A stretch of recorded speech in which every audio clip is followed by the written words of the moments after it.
मौजूद है आज रोहतक में। रोहतक जिसको राजनीतिक गलियारों में अगर चर्चा होती है तो कहा जाता है कि हुड्डा का गढ़ है, लेकिन इस हुड्डा के गढ़ में फिलहाल इनेलो अपनी मजबूती को लेकर दिन रात एक करके काम कर रही है। इनेलो क्या रोहतक के समीकरण बदल पाएगी और इनेलो पूरे हरियाणा प्रदेश में रोहतक की धरती से राजनीतिक बदलाव का संकेत देने में सफल रहेगी? विनेश लाकड़ा कनेली खास बातचीत में बने हुए हैं, युवा राष्ट्रीय उपाध्यक्ष हैं। इस बार की जो रैली होगी इसमें सिर्फ 4 ही 5 दिन बचे हुए हैं, तो युवाओं का जो जन सैलाब आप देखोगे तो आपको पता लगेगा कि कितने युवा हमारे साथ जुड़े हुए हैं। भूपेंद्र सिंह हुड्डा का गढ़ कहा जाता है रोहतक को जी।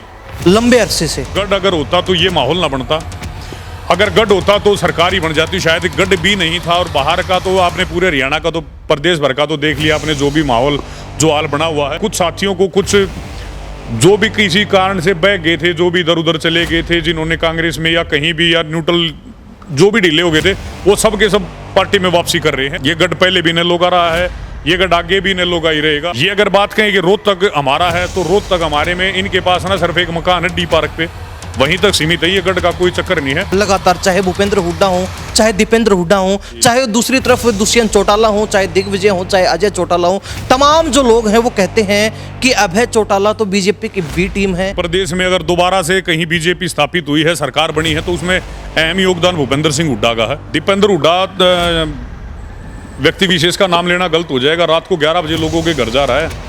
जिन लोगों के बारे में ये पता लग रहा है कि ये लोग ज्वाइन करेंगे, वो रात को 11 बजे जा रहा है, कैमरों को बंद करा के, लाइट बंद करा के लोगों से रिक्वेस्ट कर रहे हैं हाथ जोड़ के कि पार्टी मत छोड़ो, कांग्रेस में रुके रहो। अभय चौटाला के 1-2 रोज पहले उनका एक बड़ा बयान आया। उन्होंने कहा कि हरियाणा प्रदेश के अंदर और अपनी रोहतक रैली से एक जो है बड़ा खुलासा करेंगे कि कैसे भूपेंद्र हुड्डा ने बीजेपी की सरकार बनवा दी। तो वो खुलासा क्या होने वाला? सीएम है ना सैनी साहब, सुपर सीएम है खट्टर साहब, और ये है सुपर से भी ऊपर सीएम भूपेंद्र सिंह हुड्डा।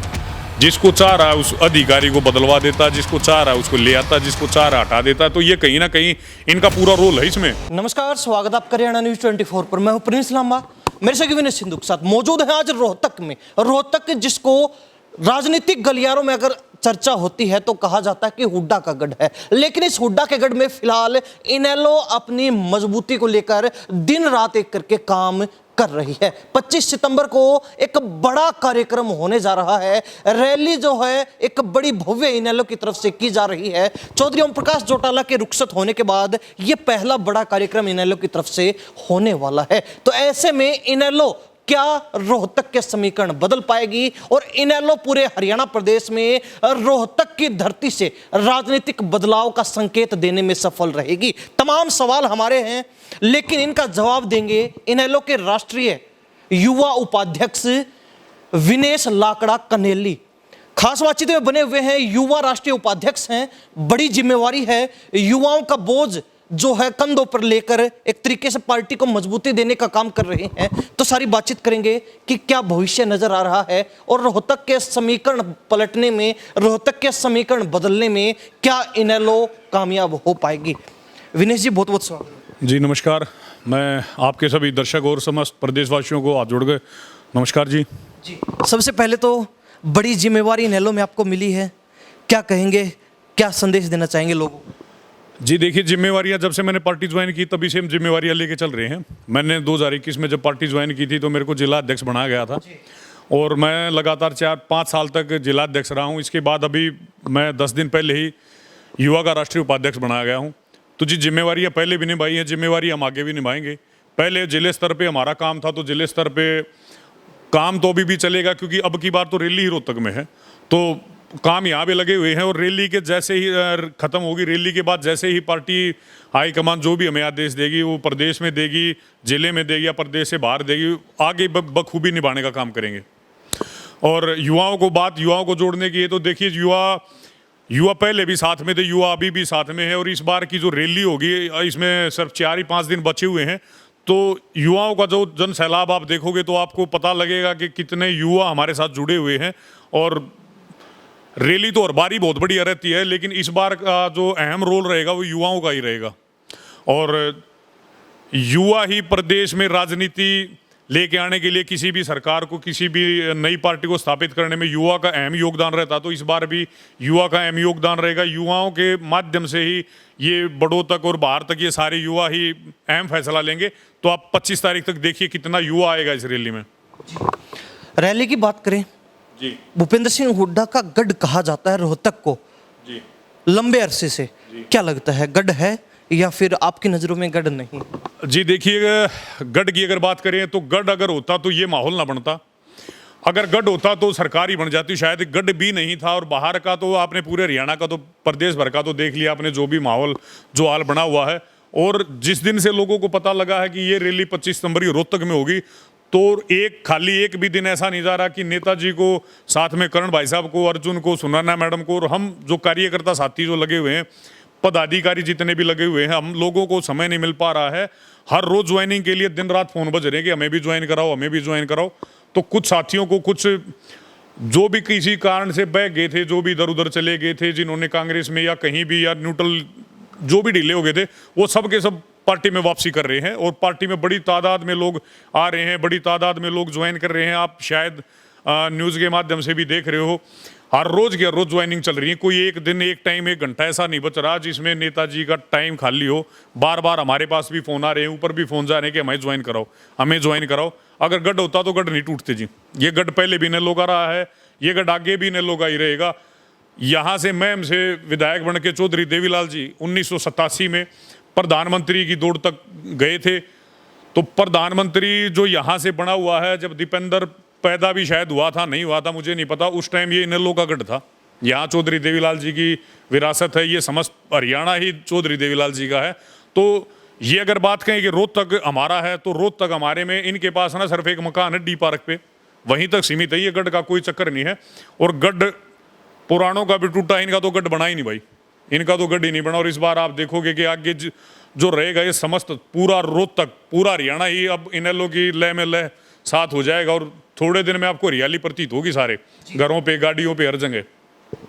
लकड़ा साहब, आपने कहा कि लगातार ज्वाइनिंग चल रही है, लेकिन सवाल ये नहीं कि ज्वाइनिंग चल रही है, सवाल ये है कि उन लोगों को आप इनेलो में रोक के कैसे रखेंगे? क्योंकि आज के दिन राजनीति इस कदर फिर चुकी है, घूम चुकी है कि चुनाव से पहले लोग बीजेपी में थे, चुनाव के दौरान लोग कांग्रेस में आ गए और अब जो है वहां भविष्य नहीं लग रहा तो इनेलो की तरफ रुख कर जाते हैं। उन लोगों को रोक के कैसे रखेंगे? देखिए, सबसे पहले तो मैं पार्टी के बारे में, हमारे नेता के बारे में एक बात करना चाहूंगा कि जहां नेता लिखा जाता है ना, नेता के साथ झूठ लिखा जाता है कि नेता का काम ही झूठ बोलना है। आज तक इस भारत के इतिहास में जब से पॉलिटिक्स जब से शुरू हुई, किसी नेता के साथ सत्य नहीं लिखा गया है। तो अकेले एकमात्र चौधरी अभय सिंह चौटाला जी ऐसे हैं जिनके नाम के साथ सत्य लिखा जाता है, सत्य अभय सिंह चौटाला। तो ये लड़ाई सत्य की है, सत्य ही विजय पाएगी आखिर में। जो भी किसी कारण से इधर से उधर भटक गए थे, हर आदमी को पता है कि चौधरी अभय सिंह चौटाला ने एक बार जो जबान दे दी, जिस बात को बोल दिया, तो उसमें खरे उतरे हैं। बात रही कि कैसे जोड़ के रखेंगे, पहले लोगों को नहीं पता था, वो एक अलग चीज़ आ गई थी। जब से लोगों को पता है कि एक आदमी हर जगह 36 बिरादरी का साथ दे रहा है, 36 बिरादरी के हर आदमी का साथ दे रहा है, चाहे इसमें किसान आंदोलन है, इसमें जाट आरक्षण है या कहीं कोई भी। और नेताजी ने पीछे, शायद आप लोगों ने बयान सुना होगा, नेताजी ने पीछे भी एक बात कही थी कि 36 बिरादरी, 36 कौम में से कोई भी कौम मेरे पास उठ के आएगी कि आपके ये करने से हमारा भला होगा। पद तो छोड़ो, पद तो बहुत छोटी सी चीज़ है। जिस पद के लिए लड़ाइयाँ लड़ी जा रही हैं बीजेपी में, कांग्रेस में, वो पद तो चौधरी देवीलाल जी ने ठुकराया हुआ है। तो पद की तो लालसा ही नहीं है। और हम जो लगे हुए, हम राजनीति के लिए नहीं लगे हुए, हम लगे हुए हैं सेवा के लिए। आगे के जो 4 साल हैं वो सेवा में ही जाएंगे। हम लोगों की जो समस्याएं हैं उन समस्याओं को दूर करने का काम करेंगे। हम युवाओं को अपने से दूर नहीं होने देंगे। युवा पहले भी जुड़ा हुआ था और युवा की तादाद अब बढ़ती चली जाएगी। हमारे विचार, नेताजी की जो जबान है, हमारा जो काम के तरीके हैं वो बेहतर हैं, हर एक पार्टी से बेहतर हैं, तो ये बढ़ते ही जाएंगे। युवा जो हमारे साथ एक बार जुड़ गया वो वापस नहीं जाएगा। फैन है लोग अभय सिंह चौटाला जी के। अब बात की जाए अभय चौटाला की, अभय चौटाला को लेकर अक्सर एक बात चलती है और जब से आपने कहा कि रोहतक के अंदर 25 सितंबर को हम भव्य कार्यक्रम करने जा रहे हैं, उसके बाद तो राजनीतिक गलियारों में हलचल मची हुई है। नेताओं को डर लगा हुआ है कि क्या उथल पुथल हो सकती है रोहतक से इनेलो की तरफ से? उसके बाद से ही बयान चल रहे हैं लगातार, चाहे भूपेंद्र हुड्डा हो, चाहे दीपेंद्र हुड्डा हो, चाहे दूसरी तरफ दुष्यंत चौटाला हो, चाहे दिग्विजय हो, चाहे अजय चौटाला हो, तमाम जो लोग हैं वो कहते हैं कि अभय चौटाला तो बीजेपी की बी टीम है, बीजेपी के इशारे पर काम कर रहे हैं और बीजेपी ने कहा है इसलिए वो रोहतक में अब काम में लगे हुए। जी देखिए, अगर बीजेपी की बी टीम अगर कोई है तो बी टीम भूपेंद्र सिंह हुड्डा है, क्योंकि प्रदेश में अगर दोबारा से कहीं बीजेपी स्थापित हुई है, सरकार बनी है, तो उसमें अहम योगदान भूपेंद्र सिंह हुड्डा का है। और सबसे पहले ये बताया जाता है कि कोई भी कुछ भी अगर कोई पेड़ खराब अगर उग गया, कुछ भी हो गया, सबसे पहले जड़ निकालो। तो बीजेपी को लेके आने वाले जो जड़ है वो भूपेंद्र सिंह हुड्डा है। एक तरफा लहर हो गई थी, लोग परेशान हो चुके थे बीजेपी से, बदलाव लोग जो चाह रहे थे, तो बदलाव में लोगों के दिमाग में था कि जो नज़दीक लग के हरा सकता है ना, हम उसको वोट देंगे। तो लोगों ने काफ़ी कोशिश की कि ये सरकार से पीछा छुड़े बीजेपी से और सरकार बदली हो, लेकिन भूपेंद्र हुड्डा ने बीजेपी की बी टीम का काम किया। उन्होंने पैर जमा दिए कि मैं बीजेपी को हारने नहीं दूंगा। लोग बोल रहे थे 36 बिरादरी, हर 36 बिरादरी का हर एक आदमी परेशान है सरकार से, हर आदमी चाह रहा था बदलाव, लेकिन एक भूपेंद्र हुड्डा नहीं चाह रहा था कि बदलाव। वो भूपेंद्र हुड्डा बीजेपी को चाह रहा था और इन्हीं की मेहरबानी है कि बीजेपी आज सत्ता में बैठी हुई है। तो मेरे ख्याल हमारे को बताने की जरूरत ही नहीं रही कहीं भी कि बी टीम का काम कौन कर रही। बात रही रोहतक में, तो एक चीज़ और बता देना चाहता हूँ कि रैली का जो असर है ना, वो अकेले कांग्रेस पे नहीं, वो बीजेपी भी है। अभी 4-5 दिन पहले मुख्यमंत्री नायब सैनी और नड्डा साहब इन्होंने यहाँ रैली की है रोहतक में। पहले तो कभी रैली नहीं हुई थी। सिर्फ चौधरी देवीलाल जी की जयंती के बारे में जब से पता लगा है कि रोहतक में रैली होनी है, उसके बाद ये भगदड़ मची हुई है। भूपेंद्र हुड्डा के भी बयान आ रहे हैं, दीपेंद्र हुड्डा के भी बयान आ रहे हैं, साथ में बड़े बड़े शीर्ष नेता यहाँ पहुँच रहे हैं, नड्डा साहब यहाँ पहुँच रहे। रैली का कोई मतलब ही नहीं। हमारी तो जयंती है, इलेक्शन नहीं है ये कोई। चले रैली के जो आपने आगाज किया है उसको देखते हुए बौखलाहट नजर आ रही है साहब। बिल्कुल बौखलाहट है ये। और रोहतक को जो है ना, रोहतक को राजधानी कहा जाता है हरियाणा की राजनीति की, क्योंकि यहाँ से जो आवाज़ चलती है, यहाँ से जिसका नाम चलता है, यहाँ से लोग जिसकी तरफ उठ के चल पड़ते हैं, वो सरकार आती है। तो इस बार जो लोगों का हुजूम है वो इनेलो की तरफ है सारे का सारा, और इसी को रोकने के लिए कहीं ना कहीं कोई अलग स्कीमें देने के लिए, कोई अलग अलग चीज़ों का प्रलोभन देने के लिए बार बार अलग अलग नेता यहाँ पहुँच रहे हैं। बात करें रैली की, लगातार निमंत्रण दे रहे हैं, हर गांव तक आप लोग पहुंचने का काम कर रहे हैं। अभय सिंह चौटाला भी हर हलके में हर गांव तक पहुंचने की कोशिश कर रहे हैं, हर अपने जो है इनेलो पार्टी के वर्कर तक जाकर और उनको हाथ से हाथ, कंधे से कंधा मिलाकर चलने के लिए कह रहे हैं। तो क्या लगता है रोहतक के अंदर इनेलो जो अपना दमखम दिखाने जा रही है, क्या वो दमखम हरियाणा प्रदेश में बदलाव की तरफ एक इशारा करने में कामयाब रहेगा, या फिर यहाँ पर इनेलो की हवा खराब हो जाएगी? क्या लगता है? जी देखिए, बदलाव तो आ चुका है, बदलाव आएगा नहीं, बदलाव आ चुका है। 25 सितंबर की जो रैली है वो तो एक जयंती है। चौधरी देवीलाल जी जो एक इतनी एक बड़ी महान हस्ती थी, उन्होंने लोगों की ज़रूरतों को कानून बना दिया था। तो ये कोई इलेक्शन नहीं आया हुआ कि भाई इलेक्शन सिर पे है, 6 महीने बाद इलेक्शन, ऐसा कुछ नहीं है। जयंती के लिए जंग चुनी है। और ये हरियाणा प्रदेश जो है ये देवीलाल जी का पौधा है।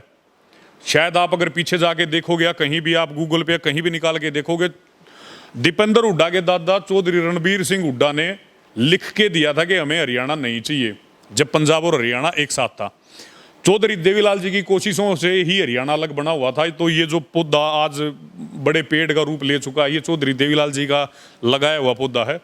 बात रही भूपेंद्र हुड्डा की, तो भूपेंद्र हुड्डा जब मनाही कर रहे हैं और वो कह रहे हैं कि ये हमारा है, तो फिर आप लोग सिरसा क्यों जा रहे हो रैली करने के लिए? आप कैथल क्यों जा रहे हो? आप अम्बाड़ा क्यों जा रहे हो? आप करनाल क्यों जा रहे हो? समस्त जो हरियाणा है वो सारे का सारा इनेलो का था। इनेलो का जहाँ मन करेगा वहीं रैली करेंगे। बात रही रोहतक की, तो रोहतक इसी प्रदेश का एक हिस्सा है, इसी हरियाणा का एक हिस्सा है। रोहतक इससे बाहर नहीं है, रोहतक रोमिंग में नहीं है कि रोहतक में रैली क्यों हो रही है। इनको भी पता ये खत्म हो चुके हैं। तो ये बौखलाहट के सारे बयान आ रहे हैं बार बार। बीजेपी में भी भगदड़ मची हुई है, कांग्रेस में भी। अभी तो देखिएगा धीरे धीरे कौन कौन आगे ज्वाइन करेगा।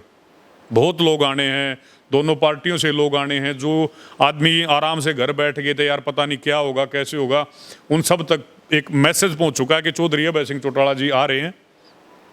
इसका बहुत अच्छा संदेश आएगा हरियाणा भर में।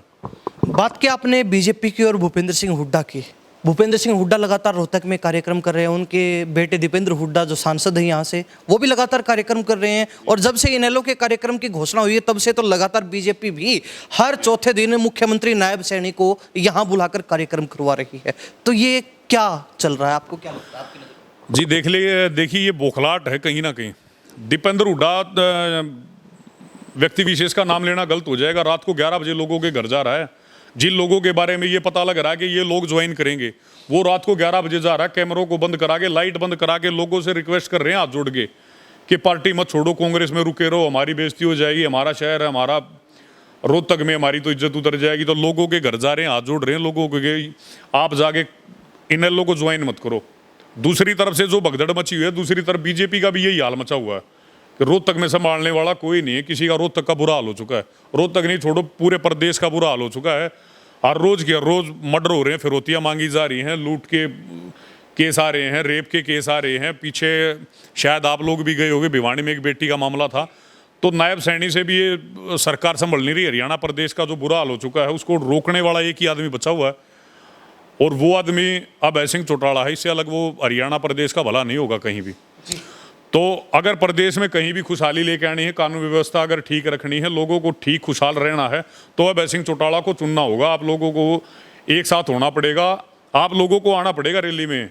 हर एक भाई, हर एक साथी जो प्रदेश भर से सुन रहा है, रैलियाँ तो कभी फ्लॉप नहीं गई, लेकिन इस रैली को ऐतिहासिक बनाने के लिए आप लोग जितना जोर लगाओगे, जितनी बड़ी संख्या में आओगे, उतना बड़ा मैसेज ही हरियाणा में नहीं, ये देश भर में एक मैसेज आएगा। ये जी, बात की जाए अभय चौटाला की, 1-2 रोज पहले उनका एक बड़ा बयान आया। उन्होंने कहा कि जिस तरीके से राहुल गांधी वोट चोरी का भांडा फोड़ने का काम कर रहे हैं, वैसे ही हम हरियाणा प्रदेश के अंदर और अपनी रोहतक रैली से एक जो है बड़ा खुलासा करेंगे कि कैसे भूपेंद्र हुड्डा ने बीजेपी की सरकार बनवा दी। तो वो खुलासा क्या होने वाला, थोड़ा हिंट दे दीजिए, दर्शकों को पता चल जाए। देखिए, पूरी बातें तो मैं कहना चाहूँगा कि पूरी बातें हमारे मुंह से सुनने की बजाय आप नेताजी का इंतज़ार करो, वो आपको बहुत अच्छे से और बेहतर तरीके से समझा देंगे। लेकिन उसके कहीं नज़दीक लगती मैं आपको बात बता सकता हूँ, शायद आप लोग भी समझ जाओगे। और वैसे समझाने की जरूरत नहीं, हर एक आदमी को पता है। प्रदेश भर में बहुत सारी टिकटें ऐसी बांटी गई हैं जो कांग्रेस जो है वो 2 हिस्सों में चली है हरियाणा में। एक हिस्सा है जो कांग्रेस है, और दूसरा हिस्सा जो वो है भूपेंद्र हुड्डा की कांग्रेस। भूपेंद्र हुड्डा पैरेलल एक अलग से एक अपनी कांग्रेस लेके चले हुए थे। वो जो उनके मनपसंद, जो उनके चहेते जो आदमी थे, जो उनके इशारों पे काम करने वाले थे, जो उनको खुश करने वाले थे, जो उनकी जय बोलने वाले थे, उन लोगों का एक अलग सी टीम बनी हुई थी। उन्हीं लोगों के हाथ में सारा चार्ज दे रखा था, उन्हीं लोगों को टिकटें दी हैं। प्रदेश भर में बहुत सारी जगह पे, बहुत सारे हलकों में हमारे यहाँ दोस्त हैं, साथी हमारे भाई हैं, जिन लोगों ने ये बताया था कि कहीं ना कहीं बीजेपी से पीछा छुड़ाने के लिए हम सोच रहे थे कि भाई कांग्रेस आ जाए। तो जब हम लोग गए हैं भूपेंद्र हुड्डा के पास कि जी ये फलाना आदमी है, इसको आप बदलो, टिकट को चेंज करो, आप किसी और को टिकट दो, हम वोट देंगे, हम हराना चाह रहे हैं, तो भूपेंद्र हुड्डा ने लोगों की बेइज्जती करके बाहर निकाला है। लोगों को ये बता कि हमने टिकट फाइनल कर दी है, दो तो इसी को दो, नहीं दो तो मत दो। तो इसका मतलब क्या हो गया कि भाई दो तो दो, नहीं तो मत दो का मतलब तो यही है ना कि हम इसी को उठाएंगे जिससे लोग परेशान हैं, जिसको लोग चाह नहीं रहे। इससे क्या होगा, जिसको ये पसंद कर रहा है उसको लोग पसंद नहीं कर रहे। जब उसी को टिकट मिलेगा तो लोग कटेंगे, लोग कट के जाएंगे कहाँ, वो बीजेपी में जाएंगे। तो ये बीजेपी को जितवाने के लिए भूपेंद्र हुड्डा ने कोई कसर नहीं रखी। इन्होंने बी टीम की तरह काम किया है। एक भी हल्के के किसी भी आदमी को, जो इनका चहेता आदमी था, उससे अलग इन लोगों ने किसी के लिए वोट नहीं मांगी। और बीजेपी को बनवाने के लिए इनका दूसरा जो अहम है, मैं आपको बता दूं, प्रदेश भर में हर एक आदमी को पता है, कांग्रेस के जितने भी नेता गए हुए हैं यहाँ कांग्रेस छोड़ के बीजेपी में, उन्हीं लोगों ने जाके बीजेपी की सरकार को बनाया हुआ है। हम अगर सिरसा की तरफ से अगर शुरुआत करें, या हम महेंद्रगढ़ की तरफ से करें, या हम अहिरवाल बेल्ट की तरफ से करें, हम रोहतक की तरफ से करें, कोई एक नेता बताओ पुराना जो यहाँ कांग्रेस में रुका हुआ है। धीरे धीरे हर एक आदमी को कांग्रेस से बाहर निकालने का काम भूपेंद्र सिंह हुड्डा ने किया है। रोहतक में अगर गढ़ को बोला जाए तो कृष्ण हुड्डा, शायद सभी दर्शकों को ना भी पता हो, कृष्ण हुड्डा जिन्होंने अपना ताज उतार के भूपेंद्र हुड्डा को दिया था कि भूपेंद्र हुड्डा यहाँ से इलेक्शन लड़ ले और यहाँ से जीत जाएगा, और आगे की राजनीति के बारे में बाद में बात करेंगे। तो कृष्ण हुड्डा की भी टिकट काटने की कोशिश करी है, बाद में उनके बेटे की टिकट काट दी जब वो एक्सपायर हुए हैं। कृष्णमूर्ति हुड्डा जो रोहतक में ही रहने वाले थे, इनके साथ कंधे से कंधा मिला के जिन्होंने कांग्रेस को बढ़ाने के लिए काम किया, उनको बाहर किया। तंवर को बाहर किया, जिंदल साहब को इन्होंने बाहर किया, किरण चौधरी को इन्होंने बाहर किया, इंद्रजीत जी को इन्होंने बाहर किया।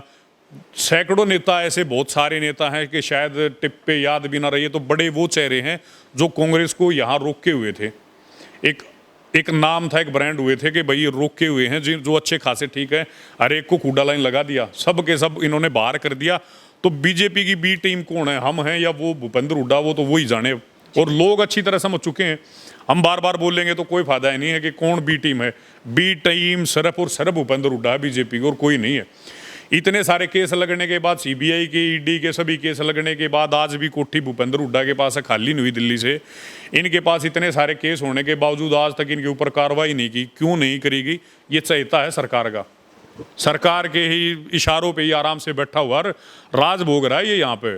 ये हमारे अंकल जी हैं राजेश धनखड़ जी, उन्होंने भी उनका मैंने बयान देखा सुना था, तो वो बता रहे कि सीएम है ना सैनी साहब, सुपर सीएम है खट्टर साहब, और ये है सुपर से भी ऊपर सीएम भूपेंद्र सिंह हुड्डा। जिसको चाह रहा है उस अधिकारी को बदलवा देता, जिसको चाह रहा है उसको ले आता, जिसको चाह रहा है हटा देता। तो ये कहीं ना कहीं इनका पूरा रोल है इसमें, इन्हीं के इशारों पे चल रहा है। बीजेपी में कहीं ना कहीं इनकी पूरी इनकी मान सम्मान दिया जा रहा है इनको। इसी मान सम्मान के आधार पे ही रोका गया। इन्होंने कांग्रेस को रोककर बीजेपी को जितवा दिया। तो आप छोटी छोटी बातों को आप सब लोग जानते हैं कि बीजेपी की बी टीम कौन है, वो सिर्फ और सिर्फ भूपेंद्र हुड्डा है जी। बात की जाए चौधरी ओम प्रकाश चौटाला जी की, उनके जाने के बाद इनेलो का पहला बड़ा कार्यक्रम, क्योंकि हर साल ओम प्रकाश चौटाला जी के नेतृत्व में ही ये सम्मान समारोह जो है आप अपनी रैलियों का आयोजन करते थे, इस बार वो आपके बीच नहीं है, तो एक तरीके से मान के चलें कि उनकी कमी तो पूरी नहीं हो सकती, तो वो कमी जरूर खलेगी आपको इस कार्यक्रम में? जी देखिए, चौधरी ओम प्रकाश चौटाला जी की कमी बिल्कुल खलेगी, लेकिन साथ में एक बात कह देना चाहता हूँ कि चौधरी देवीलाल जी को स्वर्गवास हुए काफ़ी टाइम हो गया, लेकिन चौधरी देवीलाल जी भी आज भी हमारे दिलों में जिंदा हैं। आज भी बुढ़ापा पेंशन जो ले रहे हैं लोग, जो एक मुहिम उन्होंने शुरू की थी बुज़ुर्ग आदमियों के लिए एक पेंशन के रूप में, जो बढ़ते बढ़ते आज यहाँ तक आ गई है कि एक बुज़ुर्ग आदमी अपना खर्चा आराम से निकाल लेता है, उसको किसी की तरफ देखने की ज़रूरत नहीं पड़ती। वो चौधरी देवीलाल जी ने चलाई थी, तो वो तो और भी पहले हो चुके हैं, वो तो उनका तो काफ़ी टाइम हो गया स्वर्गवास हुए, तो लोग आज तक उन्हें ही नहीं भूल पाए हैं। चौधरी ओम प्रकाश चौटाला जी को कभी नहीं भूल पाएंगे। चौधरी ओम प्रकाश चौटाला जी हमारे दिलों में जिंदा हैं, वो दिलों में ही जिंदा रहेंगे। उनको हमेशा हम पहले भी याद कर रहे थे, आज भी याद कर रहे हैं। उनकी नीतियों पे चलने का काम करेंगे, वो हमारे दिलों से कभी नहीं निकलेंगे, हमारे दिमाग से कभी नहीं निकलेंगे। विनेश लाकड़ा जी, युवा राष्ट्रीय उपाध्यक्ष आप इनेलो पार्टी में हैं। आज के दिन बात की जाए, हर व्यक्ति समझदार है, कोई राजनीति में उतरता है वो पहले से देखता है कि किस पार्टी का भविष्य है और कहाँ हमें ज़्यादा मेहनत ना करने के बावजूद भी मलाई हाथ लग जाएगी। उसके बावजूद आपने कांग्रेस को छोड़ा, बीजेपी को भी साइड किया और आप इनेलो में आ गए। इनेलो को चुनने के पीछे की वजह क्या? देखिए जी, हम क्या, लगभग सभी कोई थोड़े बहुत आदमी हैं, जैसे जो भूपेंद्र हुड्डा के नज़दीकी आदमी जिन्होंने मड़ाई चाहिए थी, वो तो भले ही गए हों, लेकिन हम सत्य के साथ हैं। शुरुआत से ही दिमाग में ये चीज़ थी, मेरा सर्कल बैठा हुआ, मेरे भाई बैठे हुए साथ में, हम सब ने विचार करके, जब चौधरी अभय सिंह चौटाला जी ने किसान आंदोलन में जब इस्तीफा दिया था, तो दिमाग में एक चीज़ बैठी थी कि एक ऐसा आदमी जो पार्टी आज मतलब डाउन चली जा चुकी है, वो एक सीट पे लड़ाई लड़ रहे हैं, वो अकेली सीट पे अकेले आदमी खड़े हैं, लेकिन किसानों के लिए बलिदान देने का उन्होंने काम किया। उन्होंने पहले ही कहा था कि अगर जो एक तारीख जो थी ना, वो निर्धारित कर दी थी कि उस दिन तक अगर ये कृषि कानून वापस नहीं लिए गए, काले कानून वापस अगर नहीं लिए, तो मैं पद से इस्तीफा दे दूंगा।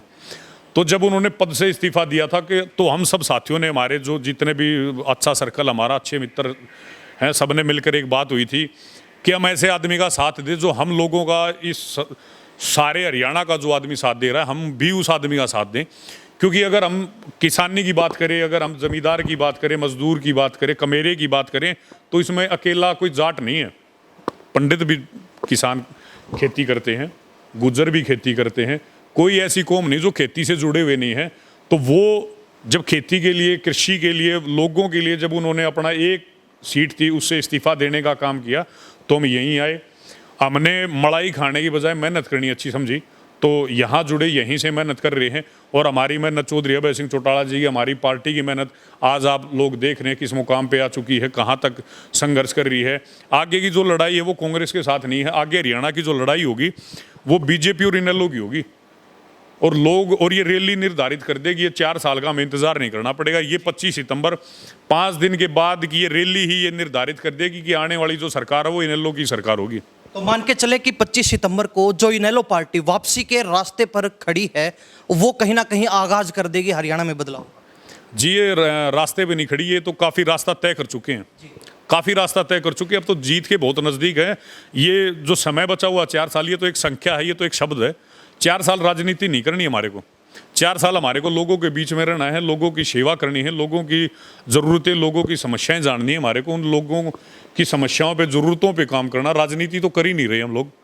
तो ये जब तक चीज़ें नज़दीक जाएंगी तो हम काफ़ी सफ़र जो है, आप कह रहे हुए रास्ते में, तो सफ़र तो हम तय कर चुके हैं। सिर्फ एक समय बचा हुआ जो संख्या है, ये संख्या जैसे ही पार होगी तो आपको दिख जाएगा कि आगे आने वाला जो समय है वो इनेलो का ही होगा। भाई साहब, बहुत बहुत धन्यवाद बातचीत के लिए, आपने अपना कीमती। जी धन्यवाद। तो हमारे साथ विनेश लाकड़ा कनेली से खास बातचीत में बने हुए थे। इनेलो पार्टी के युवा राष्ट्रीय उपाध्यक्ष हैं, लगातार जो है मेहनत करने का काम कर रहे हैं, हर गांव में जा रहे हैं। उनका कहना है कि लगातार लोग इनेलो से जुड़ भी रहे हैं, क्योंकि अब सबको नजर आ रहा है हरियाणा के अंदर भविष्य इनेलो का है। कोई पार्टी आसपास नहीं ठहरेगी और बीजेपी से कोई पार्टी अगर टक्कर ले सकती है तो वो इनेलो ही है। इन्होंने ये भी कहा कि अभय के नाम के आगे सत्य लगता है, इसलिए हम उनके साथ जुड़े हैं। और अब जो है हर युवा को अपना भविष्य भी अभय चौटाला के साथ, इनेलो पार्टी के साथ नजर आ रहा है। और इसका कहीं ना कहीं एक नमूना 25 सितंबर को रोहतक में जो इनेलो की रैली होने जा रही है, उससे देखने को मिलेगा कि पूरा हरियाणा प्रदेश किस कदर अब इनेलो को अपने भविष्य के रूप में देख रहा है। आप इनकी बातों से कितना सहमत हैं, कमेंट के माध्यम से जरूर लिख सकते हैं। इन्हीं सब बातों के साथ मैं प्रिंस लांबा, मेरे से विनय सिंधु के साथ हरियाणा न्यूज़ 24। नमस्कार, जय हिंद।